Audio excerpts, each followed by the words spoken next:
Peace, loves. True 5-star. Your life driver checking in as I check myself. It's funny how your faith can make you appear oblivious. People may view you as weird, nonchalant, because you're not reacting or overreacting to what's going on around you. Whether it's on a micro or a macro level, you're just kind of, not overly affected. You don't allow it to dim your light. I want to say to those of us who are walking on that side of things, I want to encourage you to keep moving in that direction. Those of us who may not be sure of how to get there, pray about it. And I'm not even being funny. I'm not being funny or aloof. I'm being very serious. Pray about it. Because your spiritual walk will have you walking to a different tune, if you will. It really puts you on the narrow path. You receive things differently. Your perspective is totally different. Whereas someone not choosing to walk that path may allow things to kind of go over their head or blow past them, And when you claim your spiritual journey and you ask God to order your steps, revelations are almost daily. Epiphanies are worthy of praise, For example, I went to help a friend who was given a workshop. She was given a CPR workshop, certifying you in CPR. So I went over to help her. I arrived early to see how I could serve, how I could help. And I met a lady. She was up in age, way up in age. I couldn't believe it. Me or my granddaughter couldn't believe how old she said she was, because her spirit was intact. Now, her spirit being intact made her physical appear younger than what she said she was, because I thought of my own mother. When she said her age, I thought about my own mother and the difference in their demeanor, if you will, right? This lady was out, she was helping my friend too prepare. She was cutting strawberries, right? Me and my granddaughter sat and talked with her for a while, and one thing that stuck with me, several things, but one thing in particular was she said, I see your spirit too. She said, I want to tell you something. She said, I want you to start reading Psalm 91 every day. And I said, okay, I received that, because I remember I was going through something at a job some years back, and my mother told me, Trina, just read Psalm 23 every day. She said, open it up and put it on your desk. And I did. I followed directions, because that's one thing I do, is when someone gives me a directive that I know is beneficial, I don't even care who it's coming from, because that's another thing we got to be careful. Don't think that, it's okay to shun a message because the messenger doesn't look like what you may, expect. I've gotten blessed and received bliss. My blissfulness rides on that. I don't judge a book by its cover,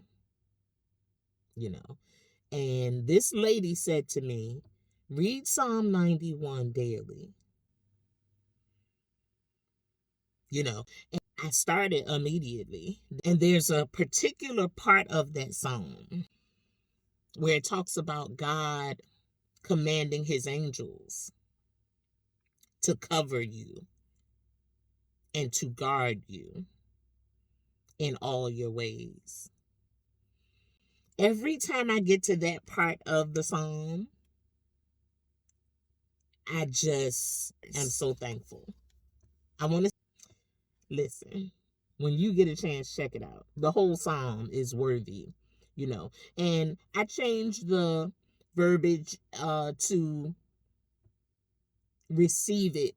I speak of it in the first person when I read it, God is guarding me in all my ways. God is good. God is good. Remember that on a daily basis. Remind yourself of that as much as you need to in a day.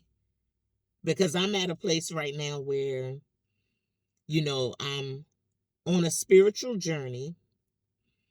I have delved back into the helping profession, providing wise counsel for others, because that's what God called me to do. You don't get to go through all of this and experience all this and get all this blessings, get all this favor, have your steps ordered, and not turn around and then minister or share, your experience. You don't get to do that. If you do, that's the utmost of ungrateful. And that's something I'm not. I'm very grateful. I'm very thankful for my journey. I'm very thankful for God's presence in my journey. Even when I didn't deserve God's presence, favor, and mercy, I still got it. Also, I could turn around and come back to where I am right now today and still have God's grace, favor, and mercy over my life and live to tell about it and be obedient enough to hear Spirit say, now come out of your comfort zone and go and share the testimony that God gave you, that your divine guides gave you, that your ancestors set you up for. Psalm 91. Check that out. Don't be weary of doing good. Stay steadfast on your spiritual journey.